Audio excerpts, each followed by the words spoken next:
Hi everyone, I am Tanusha. I am in the grade 7 studying in Silver Oaks International School, Vizag.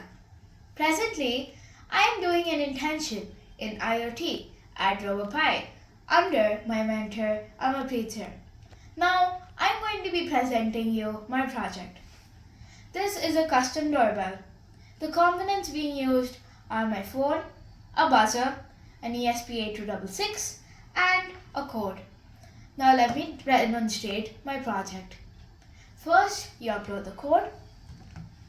Then you open your phone to Wi-Fi and connect it to this smart doorbell.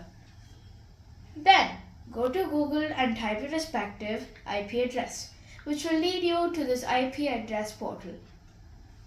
You can play different tones like happy birthday,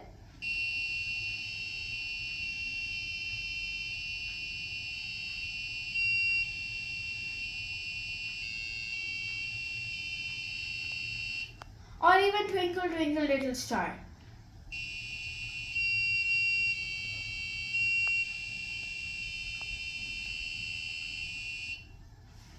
We can remotely use this to monitor our doorbells with different customized sounds, and it will sound very unique.